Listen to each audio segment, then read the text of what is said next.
Hello and good afternoon, everyone. Thank you so much for joining us this afternoon and some of this evening. Thank you for taking the time to be with us. We hope it's going to be a very useful and interesting hour and a half for you. My name is David Trickey. I'm a consultant clinical psychologist specializing in working with traumatized children, young people and families. I'm also co-director of the UK Trauma Council. And there's a couple of housekeeping things I just want to go through with you before we really crack on with our amazing panelists this evening. I have no idea where your toilets are. In the old days when we used to do these things live, I would tell you where the toilets are, but I'm hoping you know where your toilets are. We have Rob and Paul as our BSL interpreters this evening. So if you need to see them or if you want to see them throughout, just right click on their images. And if you click on the pin, you'll find that they will be spotlighted for you throughout the afternoon. If you want to turn on closed captions, then select the closed caption button on your toolbar.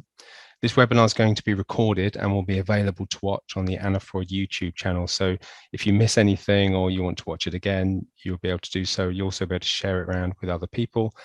And we've got 20 minutes at the end to have some discussion with our panelists. So please do submit any questions for the panel at the end via the Q&A feature. Feel free to ask them during the course of the afternoon, and we'll collate some of those questions. You can do that anonymously if you wish. And I understand that you can vote for other people's questions as well. So that would be great. So it will give us an idea of which questions other people want to hear answered. I just want to say a little bit about the UK Trauma Council. UK Trauma Council is a project hosted by the Anna Freud Centre, focusing very much on traumatized children, young people and families. And what we try and do is help those around the children, young people, partly by influencing policy, but largely by creating free and accessible resources and guidance to help, whether that's carers or social workers or teachers or any of the professionals, anyone really who is trying to help create that environment around children and young people where they are most likely to recover. And the resources we develop are very much co-developed with children, young people, and the intended audience. We draw on the UK experts in child trauma from around the UK, and we call them the council. I know it sounds a bit grand, but we sort of extract their wisdom and their advice, and we create these resources. And of course, they're based on research evidence as well. So please do check out the website. The main resources we have are an amazing set of resources on childhood trauma in the brain, some resources about traumatic bereavement, particularly for schools, and also for clinicians working with traumatically bereaved children and young people. We're about to produce our guide for school leaders to help them create an environment following a critical incident within schools or early year settings or colleges. We do a bit of training, particularly on traumatic bereavement. We produce research and practice resources, videos to help busy clinicians such as myself understand some of the evidence and research roundups. And we do try and nudge policy by making sure it is based on high quality evidence. So that's just what I wanted to say about the UK Trauma Council. And the only other thing to say before we really get on to our panelists is that this is one of a series of events which is hosted by the Anna Freud Centre's Northern Hub. And the events that they hold are there to really focus on the academic research and the practice of services and organizations across the north of the UK. So we're very happy to be a part of this. So I would like to move straight on, if that's okay, and introduce you to our panel. We're going to start with Rachel Calam, who is Professor Emerita of Child and Family Psychology at the University of Manchester. Her long and distinguished career, both as an academic and a clinician, has focused on parenting in different contexts and in complicated circumstances. Her work doesn't seem to be slowing down, and she recently produced resources to help adults looking after children through conflict and displacement on behalf of the UN, and those are available in 7 languages. Rachel's going to talk about her team's research and work getting evidence-based advice and guidance out to displaced parents struggling to care for their traumatized children, both in refugee camps and now in the UK. So Rachel, I'm going to hand over to you. Thank you very much for that lovely introduction. And I'm just so pleased to be here today and able to share the information that we've and the resources that we've been developing. And that's what I'm going to be talking about. So I'll just share my screen. Fingers crossed that this works as it's supposed to. What I'm wanting to talk about is how we support children, young people and families who've experienced conflict and displacement. And I must mention my wonderful colleague, Ala El-Khani, who started work as a PhD student with me and has now gone on to very great things, working with United Nations Office on Drugs and Crime. And we've collaborated together to develop this range of resources. Next slide, please. As we know, enormous numbers of people now in the world are experiencing conflict and humanitarian challenges.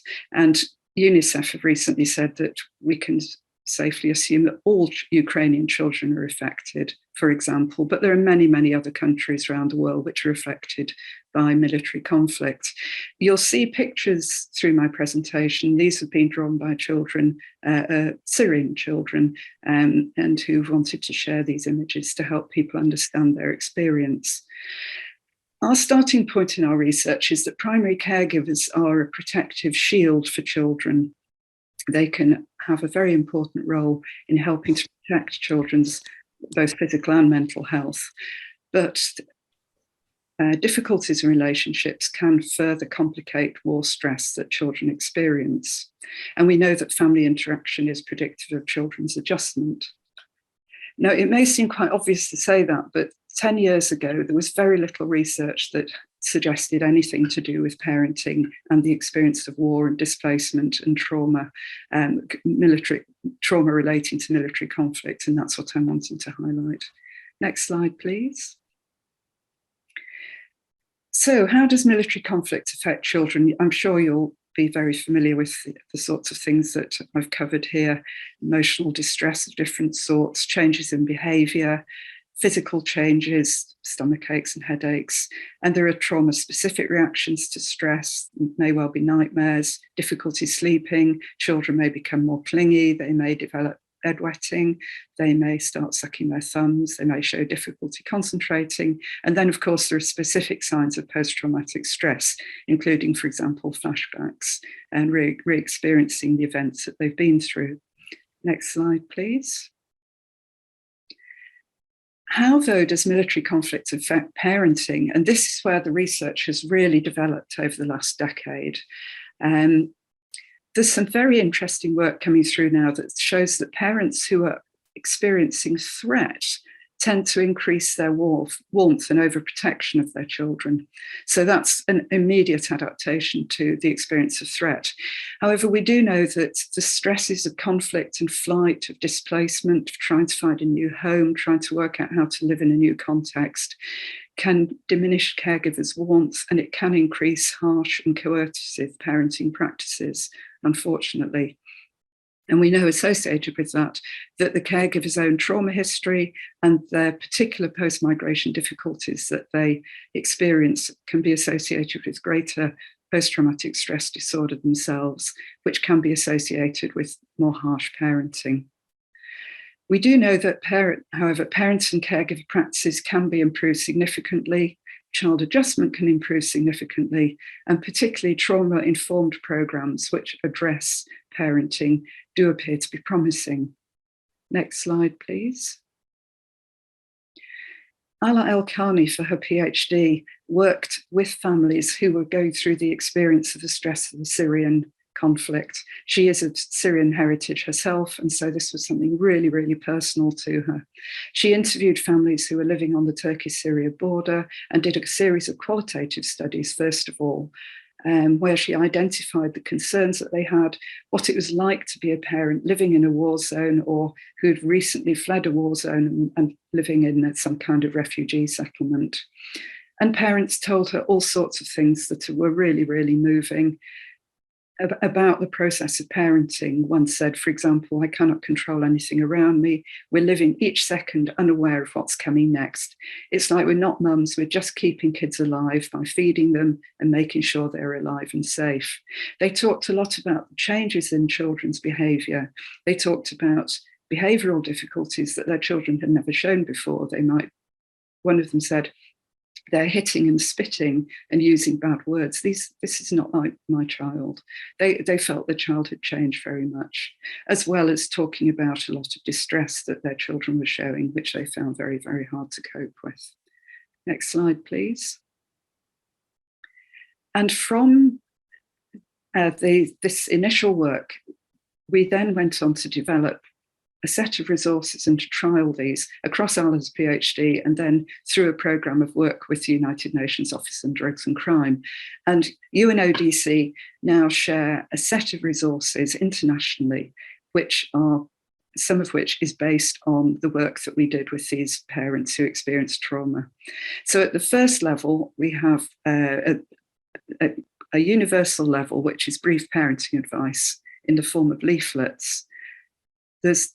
When we were developing the leaflets, parents said that they would like to have more detailed advice. So we developed a much longer booklet and developed a format of a conversation group so that non-specialists, perhaps a group of parents, could sit together and just work through the booklet, work through the information in it, in the absence of a trained professional.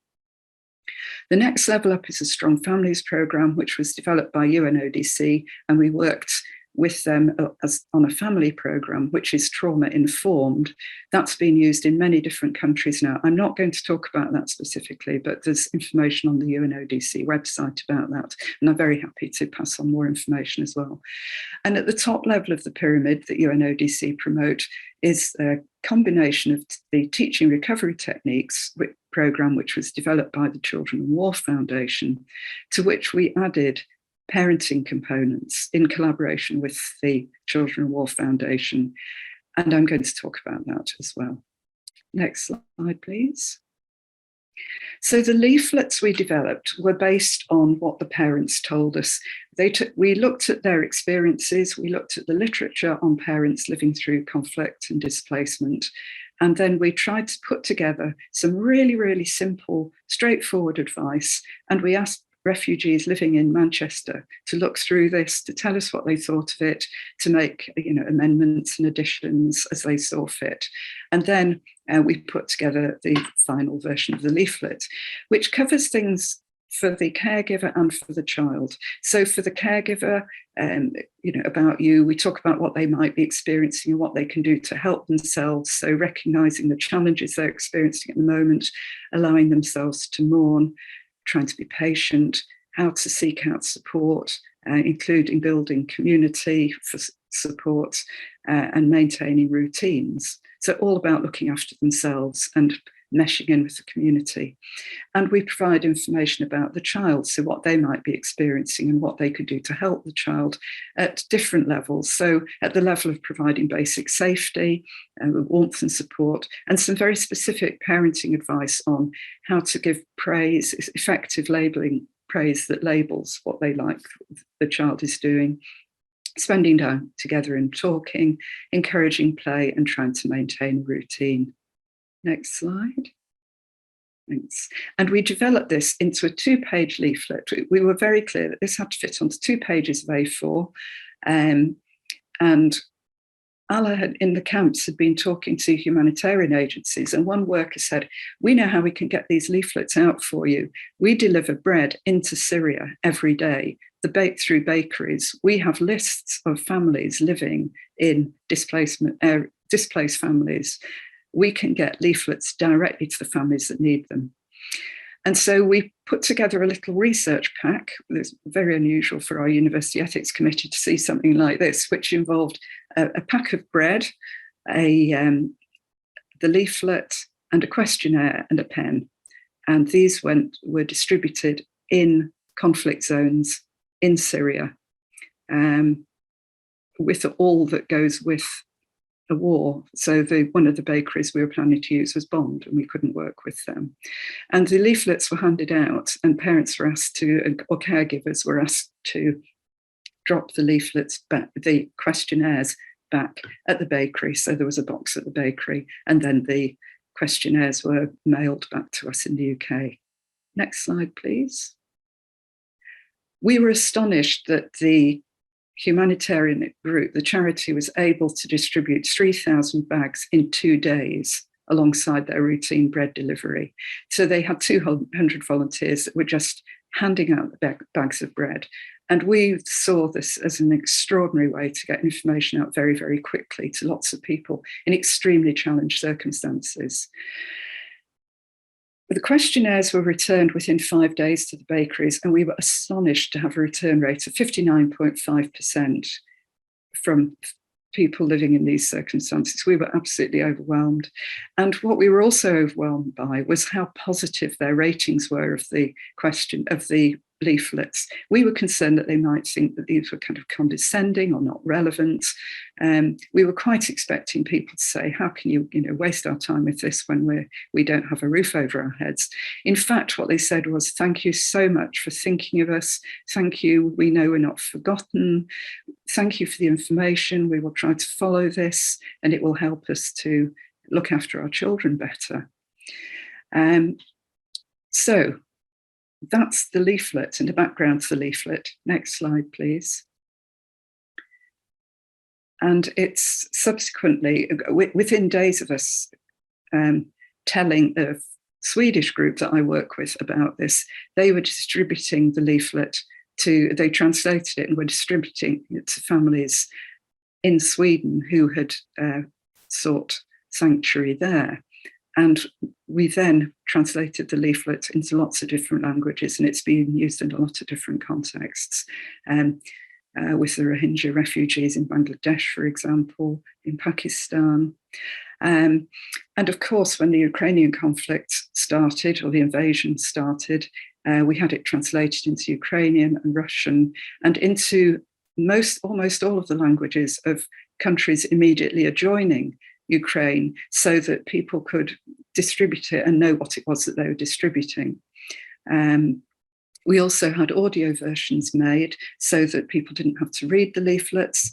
And we were very delighted that the Ukrainian singer-songwriter and blogger Irina Karpa recorded the leaflet. And there's a very nice audio version that she recorded, which is available on YouTube. So all of these leaflets are available on the UNODC website, and we'll be giving you a link to that later.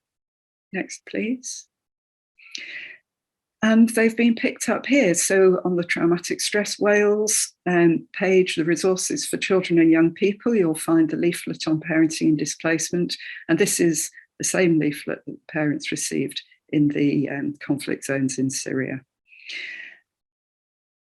They've also now been picked up by the Royal College of Psychiatrists, who have them on their page on the Disasters Emergency Committee, and so they have them there for Pakistan as well. So what we're seeing is that the leaflet is travelling in lots of different ways, and it would be just really brilliant if you were able to share it. Next slide, please. I mentioned that we developed a booklet, which is really a much more elaborated version of the leaflet. It provides much more information, lots more detailed information. And we developed a format for a conversation group, which is really just a set of PowerPoint slides, which acts as a guide for talking through and for really to try and help non-specialists manage some of the issues that might come up if they're talking through conflict and displacement and trauma that children may be experiencing. And of course, people need to be connected into trauma services if those exist. But what we wanted to do was to provide some information that people could use in whatever context they were in. And Ala Al-Khani and some colleagues ran some training so that the conversation groups could then be used with caregivers in Palestine. And parents who went through, caregivers who went through the conversation groups said that they saw improvements in child behaviour and in family functioning. And this is an open access resource, so people can just pick it up and use it very, very quickly. And there's a publication about that. All the work I'm talking about has publications backing it up. Next slide, please. And then the last approach I'm going to talk about is the teaching recovery techniques plus parenting. The Teaching Recovery Techniques programme is a trauma-focused CBT programme for children and adolescents. And the Children of War Foundation keep developing the programme so that they have versions for younger children now. And the original programme was made up of 5 child sessions and 2 parent sessions. And there's a lot of really good evidence that it seems to be very helpful for children. And it's been designed specifically to be used in very challenged circumstances. So with in areas where it may be very difficult to find trained professionals. So, for example, teachers or other non-specialists can act as facilitators on the programme. What we wrote was an additional 3 sessions with very much the information that's in the booklet, giving lots of details on effective parenting for children who've been through conflict and displacement or major events, major disasters. So it's then a programme of 5 children's sessions and 5 parent sessions. Next slide, please. And we first did a pilot in Turkey with a small number of families who said they found the programme very helpful. They really liked it. They found it helped them to understand their children's difficulties. And then we ran a randomised controlled trial with 120 Syrian refugee families who were living in the Bekaa Valley in Lebanon. These were teacher-facilitated groups, and we were really pleased to see there were significant improvements for the children with teaching recovery techniques, which was to be expected. TRT consistently comes out with significant improvements for children, and there have been many, many studies on TRT now in different contexts. But what we were really delighted to see as well was that there were enhanced significant additional improvements for both children and caregivers across a range of measures when the parents and children were engaged in their TRT plus parenting integrated programme. Again, this is written up. It's in the International Journal of Environmental Research and Public Health, published last year. Next slide, please. And what we found was a very typical pattern across virtually all the measures that we use. So, for example, on the CRIES, which is a measure of children's post-traumatic stress and includes intrusion, avoidance, and arousal. Here's a graph for intrusion. What you see is that there's a degree of improvement in the waitlist. So the process of going through questionnaires and so on may be having some impact. There's an improvement with TRT, a significant improvement with TRT, unlike the waitlist where there's no significant improvement. But there's a stronger effect for the TRT plus parenting group. So the children in this group show a greater level of improvement. And that was interesting given that just by chance, the children randomised to the TRT plus parenting group had to have slightly higher levels of difficulties at the outset of the programme. So they showed significant improvement across intrusion, avoidance and arousal, across anxiety and depression. And what we always found was the greatest reductions were found in the TRT plus parenting group.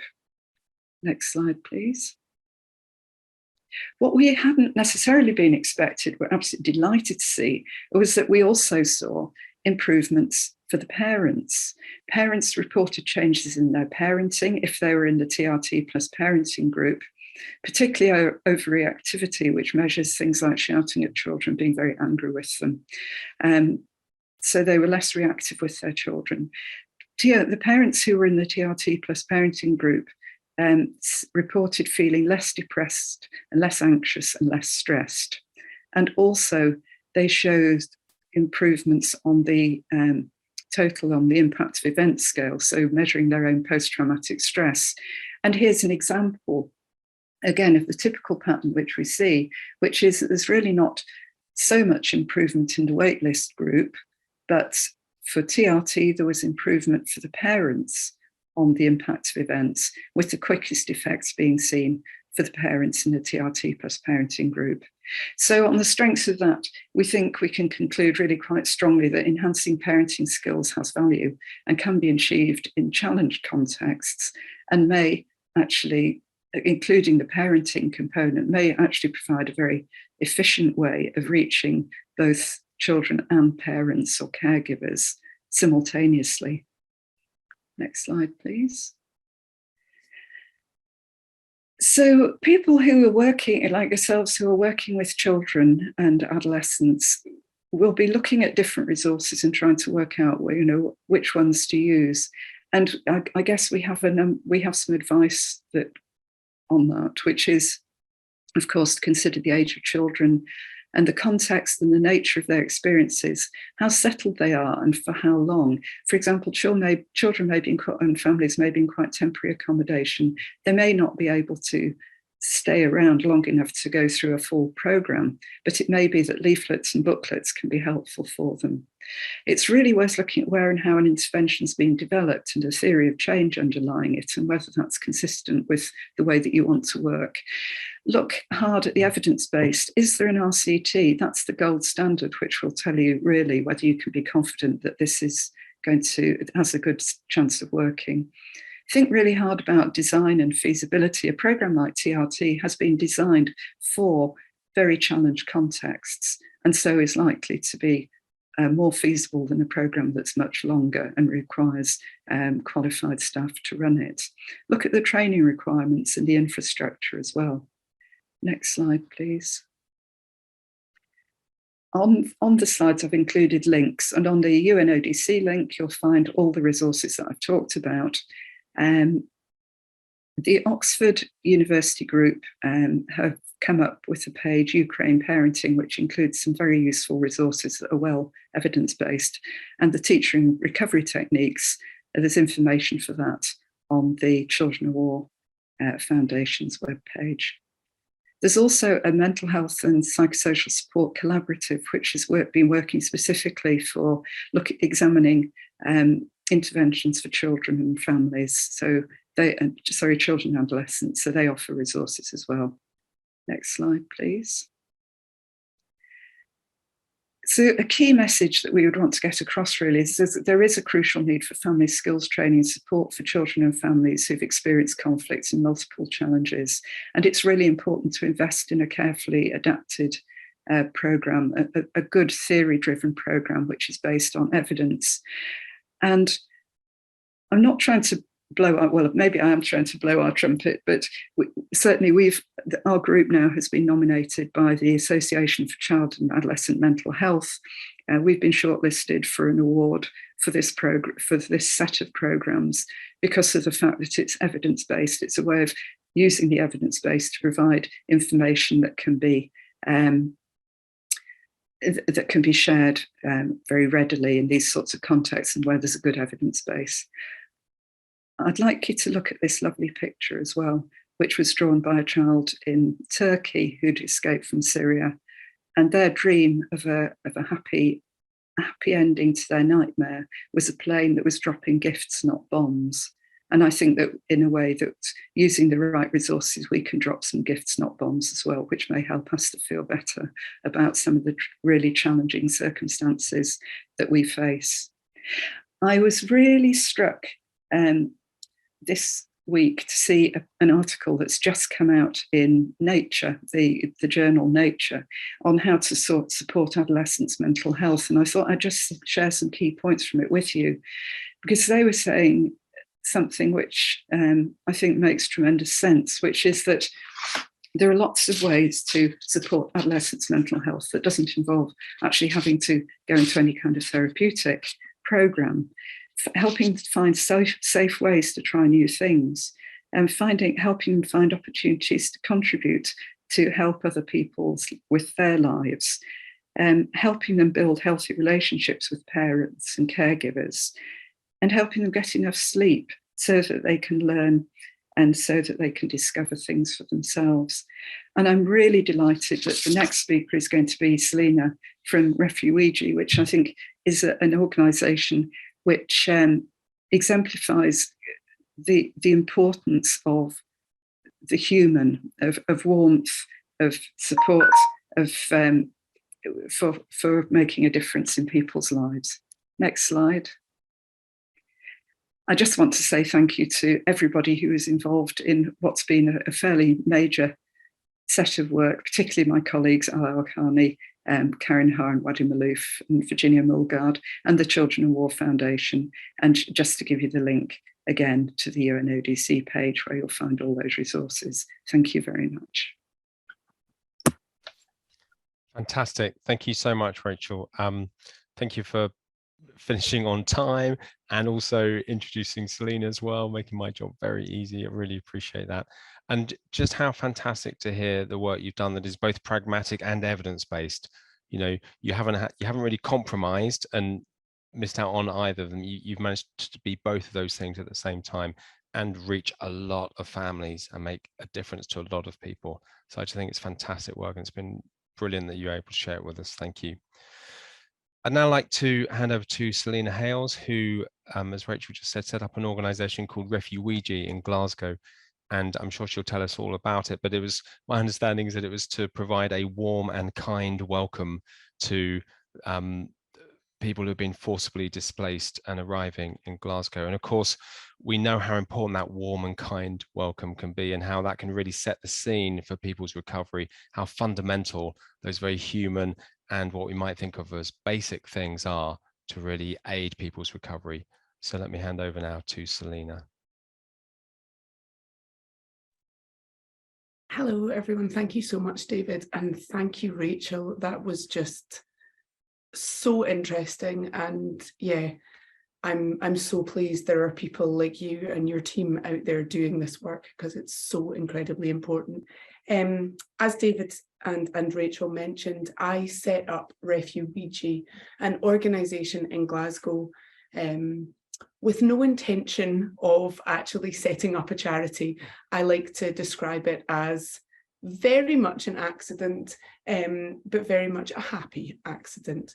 My plan had been to try to deal with some of the feelings of overwhelm that I was feeling whilst watching the news of the Syrian conflict, whilst watching these stories of people making a journey that they'd been forced to make and possibly not receiving the welcome that they deserved or had expected along the way. And I wanted to make sure that if people arrived in Glasgow, that we lived up to our reputation as being a friendly city, as being a city that embraced people, that welcomed people. And as I say, what happened next was very much unplanned, but really confirmed what I'd always known to be true about Glasgow and what I'd hoped to be true for people arriving from other countries as well, but that there were thousands of people feeling the way that I felt, overwhelmed and desperate to do something to make sure that people arrived here and felt safe and felt part of the community. So my original plan had been to provide people with welcome packs. They'd have some useful items in them. They'd have some Scottish items in them, and they'd have a welcome letter in them. I also always forget a key part. For anybody who doesn't know Glasgow particularly well, a Weegee is a colloquial term that we use for a Glaswegian person. It used to be a term that the East Coast used to insult us, but we, in typical Glaswegian style, have reinvented that, and we've made it a term of endearment. So a Refuweegee, as described on our branding, on our logo, is a person who, upon arrival in the city of Glasgow, is embraced by the people already living there. A person considered to be local, and then it has a little see also Glaswegian element to it as well. So welcome packs were our original idea, a gesture of kindness from the existing community to arriving communities, with toiletries, with hats, gloves and scarves all year round, sun cream for about 1 week of the year, some Scottish items, which are always incredibly bad for teeth. So there's always a toothbrush and toothpaste, because it's all iron brew and Highland toffees and shortbread, and Tunnocks tea cakes, a lot of Tunnocks tea cakes. That was where my idea had originally stopped. But what Refuweegee has grown into is a medium-sized charity now that has a community hub that welcomes, at the moment we're averaging around 350 people a week through our doors to get support with English classes, to hang out in a warm space and share lunch with people from all over the world, never mind all over Glasgow. We're an information and a support service. We're an event space. We're a volunteer space. We have a free shop that provides people with food, toiletries, clothing, household items, and footwear. We're a support service that very swiftly became critical and very quickly highlighted what a massive gap existed in a city that has decades of experience welcoming refugees and supporting displaced communities. What Refuweegee highlighted was just how many gaps existed within that. And to pick up on some of the things that Rachel has discussed, that when a family arrives, there's very little time in that initial period to look at the trauma that they have experienced in the past, because what our systems do, our asylum system in particular, is put people immediately into another survival space. Everything is unknown. Everything is deliberately withheld. Information is limited. Advice is limited. One-on-one human connection and support around your asylum case, even that is limited. There is very little space to look at previous events because there is so much to organise when a person or a family first arrives. From housing to medical care to school systems to learning English, so many of these critical things in order not to live in a community, but to survive in a community.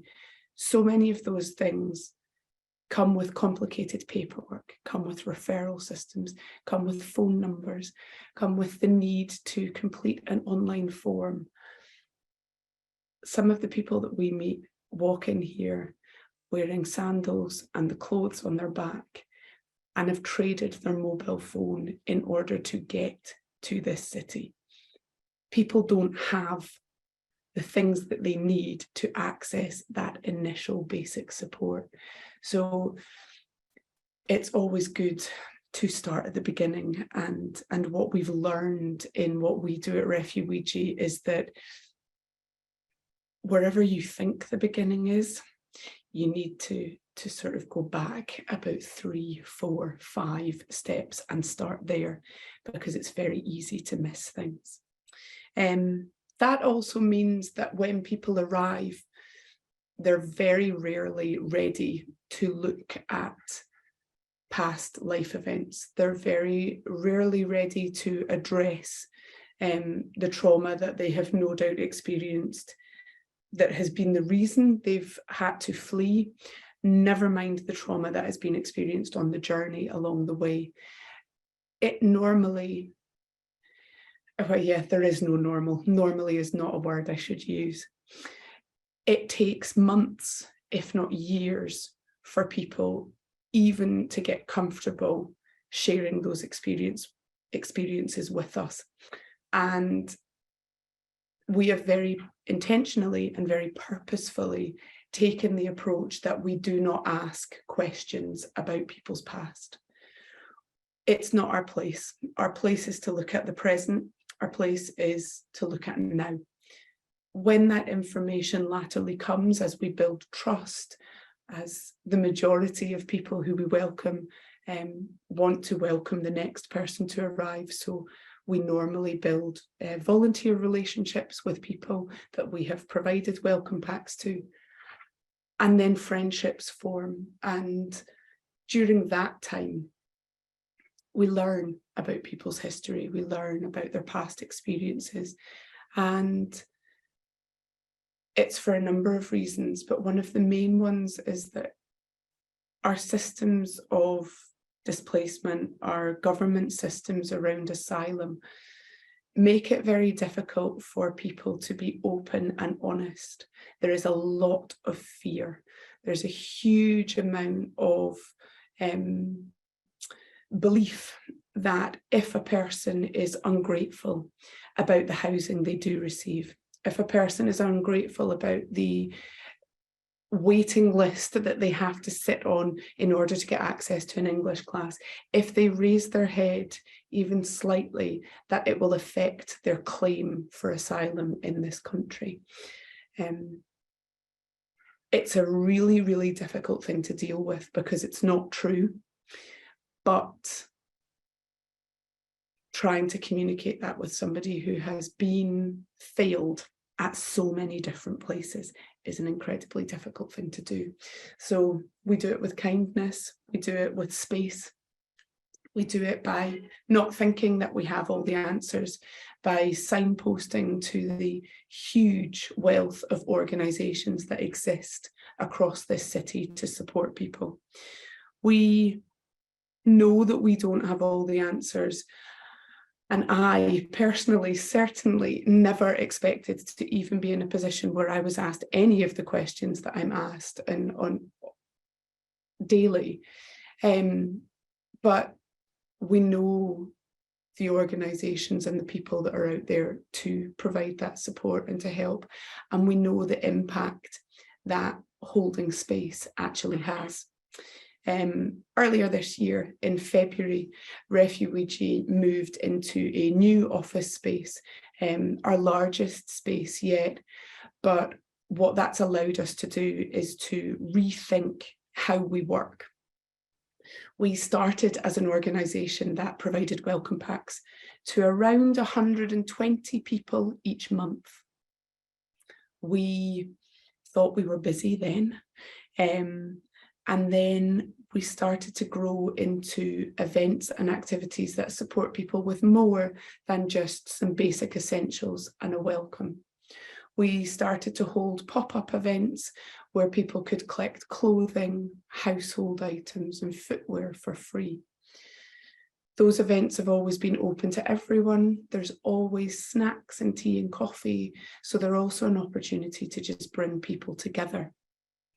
We realised very swiftly just how important that element of our work was, and it grew into various events and barbecues and book groups and all sorts of different activities. And then lockdown happened and COVID shifted the way we worked because it gave our government an opportunity to shift the way that they housed the recently arrived community. And that move isolated people, traumatized people in a way that I think even those most experienced in forcible displacement were surprised by. People were put into hotels. I use air quotes when I say hotels because I can be pretty certain that the housing that most people are put in are not the types of hotels that the majority of us would choose to stay in. We call it hotel detention. They are spaces where people are limited to one room. Their meals are provided. The times of the meals are dictated by the hotel. Even during Ramadan, during a month when people are fasting and do not eat until sundown, the meals are provided at a specific time and people are expected to reheat them when they break fast. The lack of control that an individual has when living in that style of accommodation is, I can't think of the word, it breaks people. We have seen it break people. And I am not just talking about individuals. Just today, one of our volunteers came in and I have never seen him smile the way that he smiled today. because him and his pregnant wife and his 2-year-old child have just been given the news after 5 months that they are finally being moved out of their single hotel room and into residential accommodation. So thinking back to the research that Rachel and her team have been involved in, and looking at addressing the trauma that families and parents have to experience whilst in conflict zones. What we witness every day is the trauma that we are causing in a country that is not in a conflict zone, that does not have that as an excuse, that has support systems, mechanisms, care systems in place to do better. And that's incredibly infuriating. I used to think that part of this was because we didn't have capacity. There wasn't the infrastructure, there wasn't the money. We don't have the capacity in the UK for this. And then the Ukrainian conflict heightened. And what we saw was a shift in welcome like no other. What we saw was an opening up, a completely new system, a visa system rather than an asylum system, but a visa system created specifically to support people who had been forced to flee their homes as a result of war. A system that didn't exist for Afghans, for Syrians, for Lebanese, for Sudanese, for the Libyans, for the Myanmars, for anyone else prior to the Ukrainian conflict. So it became possible. And what my team at Refuweegee and what hundreds of organisations who have been doing what we do and welcoming people from all over the world for years, what we saw then was that it was possible. It was possible for that system to change. It was possible to engage wider society in that welcome. It was possible for us to do better. Now, it's not all rosy and it's not perfect, because we have thousands of Ukrainians currently living in hotels, and even in Glasgow and Edinburgh we have about 2,000, just over 2,000 Ukrainian families and individuals also living in cruise ship accommodation. So it is far from perfect. We are not there yet. But what we've seen is a difference in that accommodation. We've seen healthcare on site. We've seen communication, it's possible. We've seen English classes happen rapidly and on site. We've seen engagement with necessary services, job centre services, employment services, housing support, all happen at a speed that we've never witnessed before.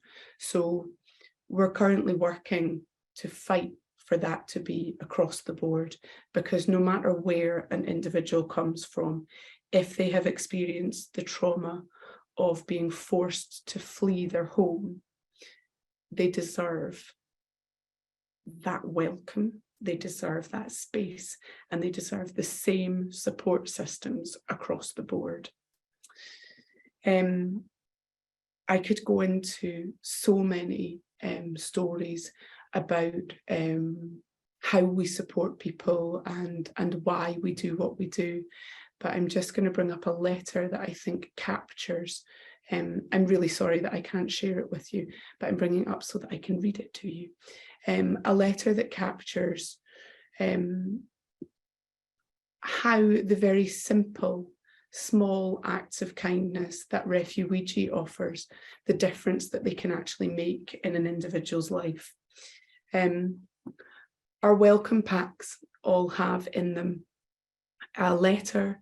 We call them letters for the locals, and they're letters that have been written by someone who's a little bit more familiar with Glasgow or with Scotland, because we now deliver welcome packs all over Scotland. And we ask people to just write down a message of welcome. As long as it's kind, then it's absolutely fine by us. And they range from post-it notes that just say, one of my favourites is a post-it note that all it said was, your hame new, help yourself to biscuits.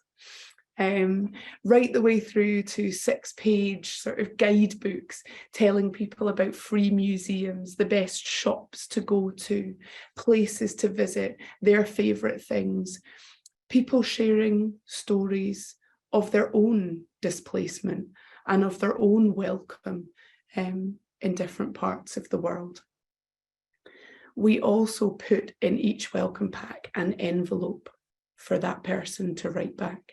So just like Rachel's questionnaire in with the bread, it really, there's the similarities are there.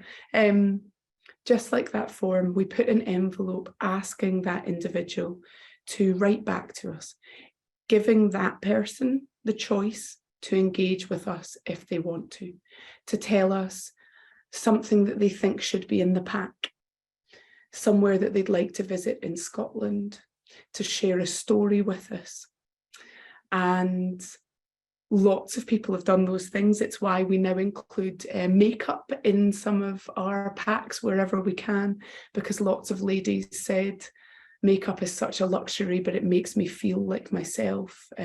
Please, can you include a nail varnish or a lipstick wherever possible? It's where people told us they wanted to visit the sea, so we did a trip to the beach and it rained. So it was a very typical Scottish visit to the beach. And it was also the day we discovered that the majority of Syrian people do not enjoy fish and chips either. But predominantly, the message that we get back in those envelopes are messages saying thank you. And this is one of those letters. It reads, "To Refuweegee, I can only imagine what a magically beautiful gift life would be if the world was only filled with such compassionate souls. I am speechlessly heartened by such a rare and unexpected act of love and humanity in my moments of despair. I am forever indebted. M." That letter is actually framed on my wall. It's very gratefully received. It's a beautiful capture of the difference that something very small can make to a person. But I also use it anytime I'm speaking to school groups in particular, but to anybody, to highlight just how broken a world is when somebody is speechlessly heartened by being given a bag of toiletries, a probably second-hand hat, scarf and gloves, and some kind words and unhealthy snacks. We are failing somewhere along the way if that is what now makes people speechless, because what we do is really simple. What we do is very straightforward. We open up spaces. We ask people what they need. We bring together people in communities who have space to share it. It isn't complicated, and it should be the standard. So a really beautiful letter actually becomes a really sad letter when you think about what that person has experienced in order to be so blown away by a simple act of kindness. I think I might have just about kept to time. David, you can let me know, but I will stop there with my storytelling. Thank you. Amazing, Selina. Thank you so much. There's been some lovely comments talking about how inspiring your work is and you are, and you know, I can only echo them. It's just fantastic to see what you're doing, being really pragmatic and doing something you think is, well, you think it's very small, but you also realize how big it is as well, and how simple it is, but how crucial it is. That warmth and that kindness can really, really make a massive difference, as you obviously know. So thank you so much. Fantastic. I'd now like to introduce Beck Ferrari, who was a primary school teacher in Senko and then trained as a CBT therapist. She now specialises in trauma and bereavement, and we're very lucky to have her as part of the UK Trauma Council team, where she leads on the content for all of our resources. And she's going to talk to us about the evidence base for recovery after trauma and the principles that we know can help. Thank you, David, and thank you, Rachel and Selina. Selina, the first time I watched you speak about Refuweegee, it got me. And I was thinking, because I knew the kind of thing you would talk about, it wouldn't get me, but it did. But thank you for kind of connecting with the necessary emotion we should feel when we think about the experiences of these families. I'm just going to share my screen so that I can talk about the things I plan to talk about. Let's have a little go. So as David mentioned, I'm the clinical content lead for the UK Trauma Council. So we're just going to share a little bit with you. And really, Rachel and Selina have done all the hard work telling us what the action's like, what's it like on the ground, and what can we do.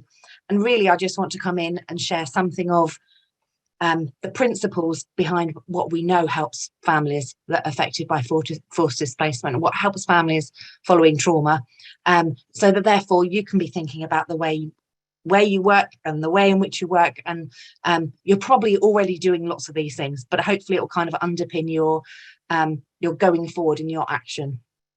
So we'll have a think about understanding the trauma, and then we'll kind of bring together the principles and the actions. And as I said, both Rachel and Selina have given us some brilliant examples of these already in action. I think both of our earlier speakers have spoken about the trauma that families have just experienced. It's not just pre-migration before they left their home country, but there will also be some trauma from their journey to the UK. And that might be a journey of days and weeks, but it might equally be a journey of years where they've spent time in other countries and in refugeegee camps, you see. And then, of course, post-migration, what's the ongoing trauma, the distress, and the stresses for families that are experiencing a system in the UK, and how that might be impacting them on them. One piece of research by Hode suggested that typically a young person that's been displaced will have experienced 28 traumatic events. So that's just an average, and that suggests that some have experienced considerably more.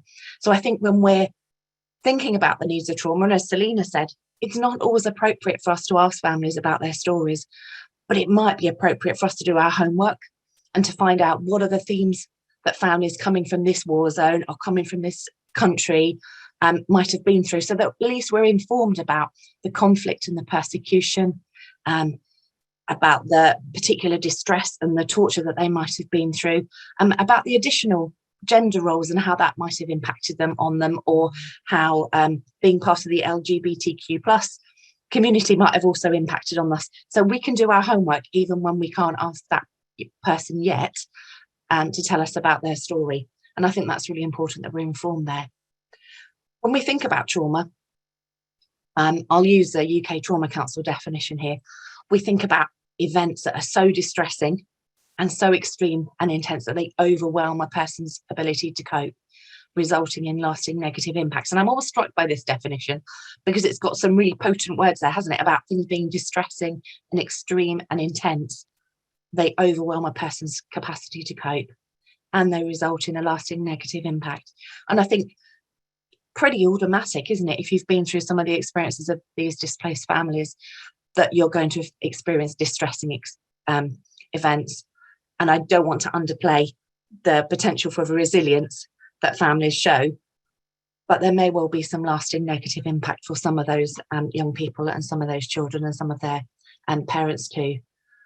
I'm not going to spend a lot of time on this because Rachel's already really helpfully described for us the ways in which trauma might impact on children, young people and their families, but just kind of thinking about the way in which it might look for children and families.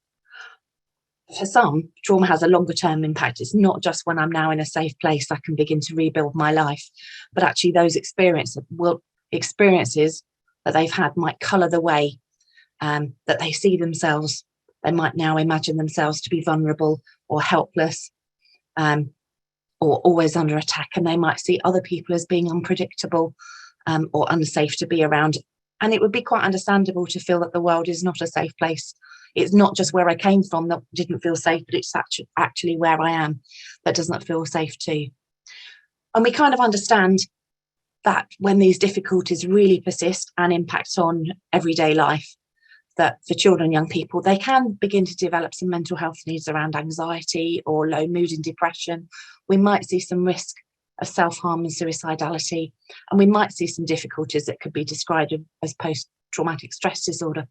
But I think we also need to remember that actually experiencing these extraordinary things, it's actually really normal to have these responses before we kind of put a mental health, a diagnostic framework on there. When we then think about post-traumatic stress and the difficulties that arise, we think about this triad of challenges, really. The intrusions and these intrusive thoughts that occur where a child or a young person can't get the thoughts out of their head of what happened. And as Rachel said, they don't just remember them, but they re-experience them again. And then they're trying to avoid thinking about that because that's so distressing and difficult. They may go to extraordinary lengths to avoid anything that reminds them and might trigger a flashback. And therefore, playing this boomerang of the intrusions and the avoidance, they might be left on edge, really easily finding that they're irritable, difficult to settle, difficult to concentrate because they're trying to cope with this, these really difficult flashbacks and the avoidance, trying to keep these memories out of their mind. And of course, if this is persisting and having an impact on everyday life, then we'll want to be really noticing that and thinking about how has this coloured their beliefs and their way that they see themselves and the world. So if we've got this idea of trauma and the way it's affected families, let's have a think about the principles. And there's a brilliant piece of research by Hopful and a whole collection of other academics where they brought together lots of bits of research into what helped after natural disasters, after war, after terrorism. And they researched and found, well, what were the things that helped those families, those children, young people, adults get through this? How did they manage? And from that, they extracted and found that there are 5 key principles that I think can really help us underpin our work as we go forward. The first one being safety. And I guess we could think, well, you're out of a war zone now. Surely the UK feels safe. But as Selina was just saying, actually, there might be much about today that still doesn't feel safe. It still feels very uncertain. So we're thinking about how can we promote a sense of safe enough, that this feels a bit safer, that the things we do might help families feel relative safety compared to what they were experiencing before. And the experience of that might just be enough to balance their view that maybe not everything in the world is dangerous. We then have a think about our second principle, which is about a sense of calm. So we know that after traumatic experiences, it's really normal to then be affected by fight, flight, freeze. And even when the initial threat is gone, your body and your mind can still stay in that really heightened state of distress and alert. And the initial threat's passed, but actually you still feel that you're reliving that terror and that horror and that fear. So how can we promote a sense of calm? Can we do that being explicitly warm and peaceful? Can we think about, and I loved when I was looking at some of the work Refuweegee do, that I believe, and Selina can correct me later if I'm wrong, but often families are invited to make an appointment, not because they want to put barriers in the way, but they want to manage how many people come into any of their spaces at once, so that there's a recognition that they might be overwhelmed if this is a really crowded space, because crowded spaces might be a real trigger. We might want to think about kind of things that we might introduce to help families feel calmer around relaxing your body and relaxing your mind, thinking about breathing, thinking about grounding exercises and relaxing your body. That doesn't have to be in a therapy space. That might be in those social events that we do, having a calm space where families can relax. And can we think about how we might really link those in with someone's interest and someone's culture? Can we link this in with food? Can we link this in with rituals and things that families might already use and help them really experience a much greater sense of calm? Third principle is then about connection. And absolutely, that's what Refuweegee is founded on, isn't it? Connection, with a local writing to someone who's newly arrived, and then for someone who's been in Glasgow for a while, then connecting with a new arrival to really help that connection. We know that social support facilitates problem solving, enables people to normalizes the emotions they're experiencing and helps them kind of develop some collective coping. And conversely, isolation and loneliness are real risk factors for the onset of PTSD. So we know the importance of connection, and that must have been so much more tricky. We all experienced a little bit of that maybe during COVID, but for families that are already under particular stress, how much more difficult that might be. So having a think about connection and how important that can be for families. And then finally thinking about, no, we've got one more after this, penultimately thinking about a sense of control, having some choice in your life. And it might be that you are still waiting for your asylum case to be heard and a decision to be made, but are there smaller ways in which you can have some more autonomy over your life? Is there choices you can have about the food that you eat, and you choose the clothes rather than they're chosen for you? And I love to hear about, things like having makeup put in your bag so that you can actually have something that you can choose. And I guess all of that helps with a sense of feeling that I belong to a community that can have good outcomes. I've met with families that have arrived here 5 or 6 months ago, and I can see how that they're doing. Might be a sense that I've coped before, and we'll learn to cope again. I guess with this sense of control, we've got this challenge about the resources, haven't we? If there are enough resources to empower someone to have control over and some autonomy over their life, and that we're now a survivor of trauma rather than a victim of that. And then finally, and really helpfully, is this sense of hope. We know that trauma really shatters beliefs and can lead to, understandably, a real sense of despair. So we think about how can we bring hope even in. We don't want to dismiss the actual reality of what's gone on and say, at least this didn't happen.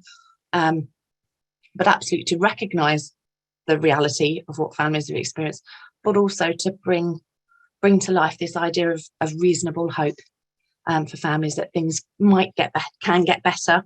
And that this is a community that will welcome you and things get better. And I was thinking about Rachel's leaflets and kind of how that must have felt, sending leaflets in bread, and for families, it'd be so easy to think they're in a war zone. Is there anything we can do? But actually sending those leaflets was a kind of a sign of hope. There is something you can do to help your children. There are some everyday ideas that can help you nurture and bring back some of that warmth and things to really help families.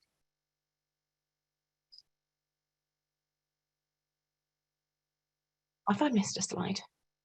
So just bringing those all together, how can you help create the best environment for recovery, and thinking about those principles underpinning your decision making and the way that you work. And actually we heard about lots of things which Rachel felt, we're just sending leaflets in with a bread package, and Selina felt we're only putting letters in with some real basic items there, but actually collectively how they're beginning to help that environment for recovery. So I'll just briefly, as we stop here, tell you about what we're doing at the UK Trauma Council at the moment. We're beginning our new portfolio to develop some resources for around this topic. So our first set of resources will be for displaced young people and by displaced young people. And we've got some groups that we're already starting to work with, really helping them make sense of the impact trauma has had on them. Maybe not even using the word trauma, if that isn't a meaningful concept, but to help them recognise some of the experiences they might be having internally as well as externally. And then we'll have another couple of sets of resources that support professionals to help them understand the impact of trauma. And one of those audiences will be educational communities. So those of you in early years settings or schools or FE colleges will be thinking with you about what would help the families, the pupils that come to you, the children that come to you. And then there'll be a third set of resources then that think about the experience of social care or the experience of community organisations, so that we can really help bring that evidence-based research to life with some practical ideas of what you can do. And throughout that, we'll be co-creating it with people with lived experience. If you'd like to get involved because you've got some ideas of what you think would be helpful, then please feel free to email us, and we'll hang on to your contact details, and then think about when we're having focus groups and people that have got some experience for us, whether you haven't got the experience and you want to be involved in what could be created that would be helpful for you, or whether you've got some ideas, we'd be really keen to hear from you. So use our email address there. It's going to take us a while because genuine co-production takes time. We haven't even got to deciding fully on the audiences because we need our young people to really help us with that. And we also need to create something that translates linguistically and culturally. It may be that some of the Western terminology we use, there isn't an exact translation for. And then culturally, how can we make something that actually sits and feels genuine and appropriate and sensitive to that culture? So give us a little while, and by this time next year, we hope that something will be have been launched. Thank you. I think if you'd like to go to our website, you can sign up to the newsletter so we can keep you posted on how we're getting on with that. Thank you, David. Fantastic. Thanks ever so much, Beck. I wonder if I could invite the panelists to turn on their cameras and we can field some of the questions. In the Q&A, there's been lots of really lovely comments. I hope you're going to have time to read through those. Lots of really lovely things. So that's great. Thank you. But there are a couple of questions, and if it's okay, I might start by asking some of them. One question was about overcoming communication barriers and how do we make sure that these resources are accessible, perhaps to people who can't read, who speak a different language, who may have neuro differences. You know, how do we make sure that these resources are accessible to everyone? I wonder if Rachel and Selina, whether you might have some thoughts on that. Well, thank you. Yes, that's a really important question. And with the resources that we've worked with UNODC and also actually with lots of volunteer translators, just to get the written information translated into other languages. We were very interested when we, with the leaflets that went out in the bread wrappers, actually children read the leaflets to their parents sometimes. So we had photos of them reading to their parents.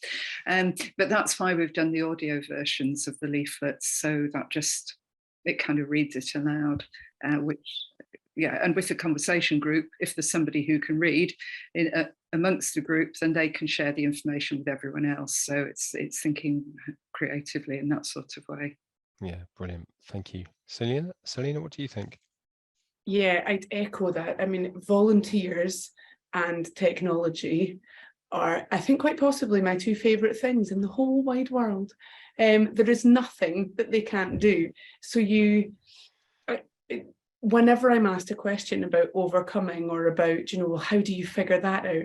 You ask Twitter. It's this magic place where you put things out that you don't know and answers come back at you. And we've done that with so many things, with translations, with looking for interpreters of languages that we've never even heard of. There are so many languages out there that we don't even know about.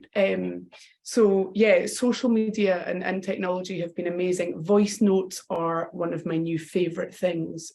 For anybody who has difficulty with text, it just makes it so much easier for us to share information with people by voice notes. And yeah, we also have a lot of children that help in our creative club and do translations. And quite often, if you put a sign up in our offices, you'll sort of come back later in the day and find that it's been written in loads of different languages underneath it. The most recent is one in the ladies' toilets that's been put up to say about please help yourself to period products. And it's now written in Urdu, in Ukrainian, in Arabic, in Farsi, in so many languages, just by leaving a pen next to it. It's magic. People are amazing. That's great. Thank you. Beck, do you have anything to say about overcoming communication barriers?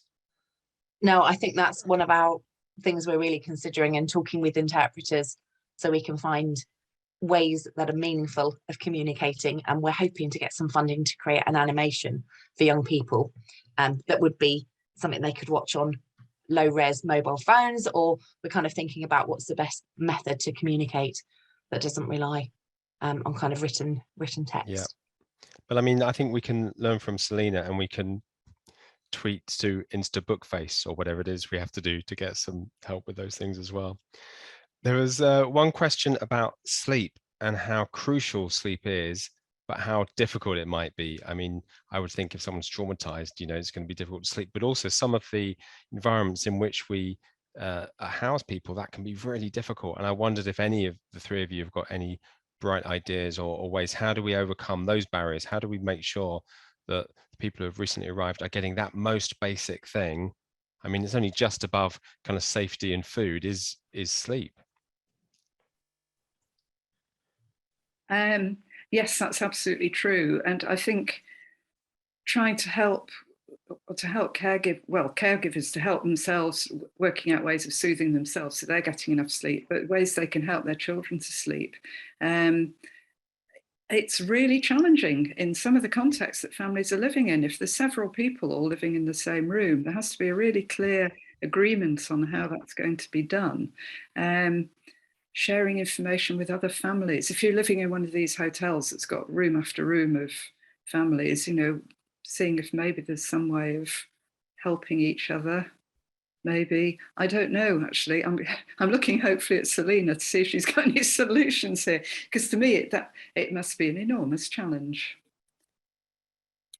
Yeah, I completely agree. It is an enormous challenge, and it's probably one of the things that we hear most from people is, I can't rest in my accommodation, or my children aren't sleeping. And a lot of the time, that's about, you know, what you were saying, Bex, about safety and about environment, and how can we help create that environment? So curtains, which you would think would be an essential, but they aren't. I can remember a Palestinian girl saying that every time the street lights came on outside her window, she was just at the height of the street lights in Glasgow, and every time they came on, it reminded her of an airstrike, and it would just send her into a panic. Being able to close those curtains, creating warmth and safe spaces, but also noise, and noise that you choose.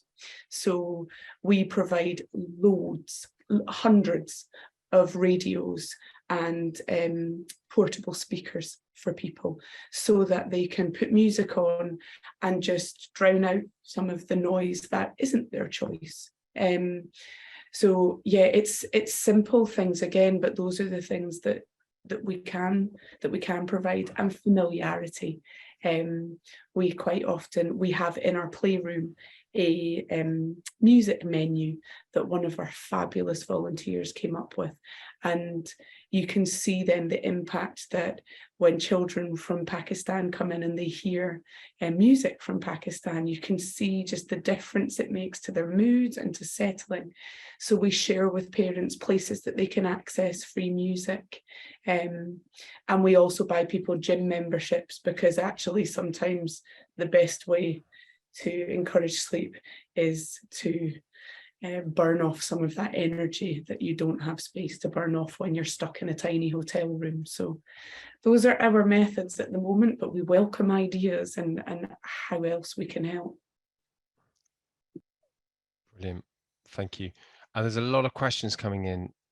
So there weren't any, well, hardly any a minute ago, and I was thinking, how are we going to fill this time? And suddenly we're going to have to start galloping a little bit. There was a question about educational priorities. Should schools and colleges be focusing on English, on maths, on play, on therapy? What's the kind of top of the list for schools and other education settings? Any takers? The thing that I'd say is that it's really helpful if children can actually get into a school. Selina was talking about this great outpouring of helpfulness that's come about for Ukrainians. There are lots of Ukrainian children, well, certainly in our neighbourhoods, that haven't been able to get school places easily, or they haven't got the children into the same school as each other. But kind of stepping back from just the Ukraine invasion, there are lots of children who've entered the country perhaps by, depending on the means by which they've entered the country, they may simply not have school places. And so they're just lost to the whole educational system. So to me, there should be a key priority, which is giving every child a school place. It ought to be absolutely, to me, it's just, it shouldn't even be a question. Children should be in school because, and we know that the best outcomes, the research shows that the best outcomes come in schools where children see themselves as being safe in school. They see them as safe psychologically, schools that are welcoming, that are non-discriminatory, and that promote a sense of pride and well-being. So those are the headlines. And it's getting those things right has to be an absolute priority. And I think it comes back to what Selina's saying about kindness. You know, kind and humane schools can make an enormous difference, because once children feel secure, then they can start learning. But it's absolutely essential. And then as they start to learn, they can then think about their future, which instills a bit of hope. And we think about those 5 principles that Beck talked about. School has so many opportunities to tick those boxes, to provide that environment where things are structured and the routine and they're safe. And also that language will also help with the connection, which is another of those principles. Yeah. I think it's also critical within that, and I'll try and be quick, David, I promise. It's critical within that the understanding and awareness of forcible displacement is done first. Teachers, staff, the children already in the school, the existing community need to understand what forcible displacement is in order for that kindness and for that welcome to be extended properly, because we've seen that fail. We've seen horrendous examples of when that work isn't done early enough, and we have to be open in talking about that. You know, we can't just skirt around that. Our schools are wonderful, they're not all. Some of them need some serious work in understanding what a refugee is, what the asylum system is, and why that pupil isn't going to immediately just adjust to a classroom environment. Yeah, thank you. Thank you. There were a couple of questions about ensuring that resources are well signposted and making sure that the new arrivals, and in fact, old arrivals, are aware of the support and the resources that are available. I wonder if either of you or Beck as well have any nuggets of gold that you can pass on about making sure that they do know about what's available for them. I'm quite inclined to let Selina go first on this one. You're brilliant at this. Do you know, I think we spend so much time just signposting people to various places, and the information changes so rapidly and is so different for different people that unfortunately there's not one sort of golden place that you can go to access all of the information. And I think I would not like to be the organisation that was responsible for holding that space. I think it's about connecting individuals with a little bit of familiarity initially. So what we've built up over the years is this bank of phenomenal volunteers from all over the world. And the first thing that we do when a new family or a new individual arrives is try to connect them with somebody who speaks their first language. Try to introduce them to somebody who has been exactly where they are, because that's where you get the real information. That's where you get the really useful stuff. In the beginning of Refuweegee, we were just flailing around, sort of going, I don't know, try Refugee Council, and I think that's a migrant help question, and we would sort of signpost to organisations. Now we have people, and the best guidance and support and security comes from the familiarity of knowing that that person has been there before you. Brilliant, thank you. Yeah, I think there's something about having kind of, as an academic, we aren't such natural sharers, but we've tried through media offices. But certainly, I'm part of a group now, which is an international group sharing. We're trying to collate and then share resources, and And there are other groups around that do that, so mental health and psychosocial support groups. But what often happens is that you end up with quite a bewildering and very long list. So having somebody who can interpret that for you and share, it's a really important role for organisations that are used to processing that sort of information. So anybody that's watching today, you know, if you're in that sort of role, you actually can do something very, very important by sharing. Brilliant. Thank you. Beck, do you have anything to add to that? I've always got something to add, but probably not valuable. So if it's better to use the time for another question, let's do that. There was a question about English language and a child that was very keen to carry on speaking their first language and appeared reluctant to learn English. And everyone around them is really kind of going, oh, come on, it'll help with the connection that Beck was talking about.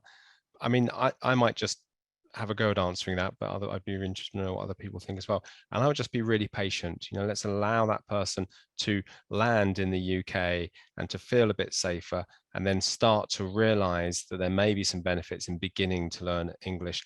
And I love the idea of hooking her up with someone else that speaks that same language, and maybe they can learn a bit of English together, finding some nice peers who will be very patient with them, and they can start to play without speaking, and then they can start to develop some language. And so my advice would be to be very patient and just to pepper her environment with opportunities to learn English as and when she's ready, and help her to see that there may be some benefits in that. But I don't know if anyone else has anything to add to that.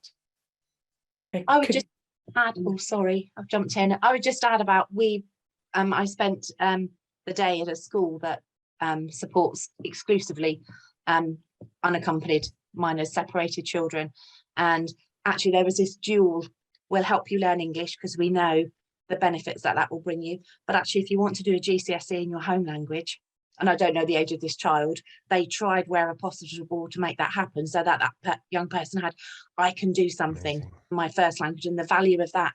And sometimes if we can negotiate both of those things, that might help young people have a sense of control as well about which language they're choosing to converse in, and us able to validate what they already know rather than the vulnerability of speaking in a new language. Yeah, brilliant. Thank you. Who else was, someone else interrupted or didn't interrupt, someone else had something to say. Selina. I was just gonna say, I completely agree. We've in fact, just last week I was at an event where we were talking about just clumsy term, integration, and that integration has for years very much been centered around a person arriving here and integrating into our ways, whatever they may be. And that's not fair. It's so imbalanced. That's not an equal relationship. And a much better way to think about it is, how do we share those things, and what can I learn about your culture, and what space can I give you?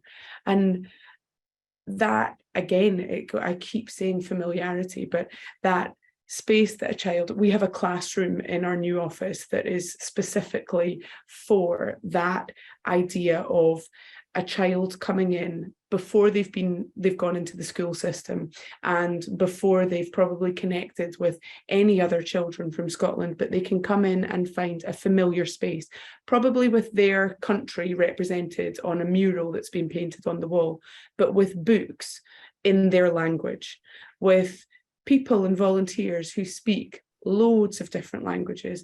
And sometimes in the space there's only one rule, which is no one's allowed to speak English, because it means when someone comes in feeling different, they're all of a sudden not the different one. They're in a really familiar space. Even if they can't hear their language, they're not hearing everybody else speak the same language. And I think it's really important that we do that wherever we can. Brilliant. Thank you. I'm very aware of the time, so we must bring this to an end. Everyone who's joined us, thank you so much for your time. Thank you so much for these amazing panelists. I'd like to do it again sometime, if that's all right, to pick up on some of the questions we didn't get around to. Those of you that have joined us, you'll be getting a link to an evaluation form. We'd be really interested in your feedback. Let us know how we can do it better and what else we can do to help the work that you're doing. Thank you so much. Have a good evening, everyone. Thank you. Thank you.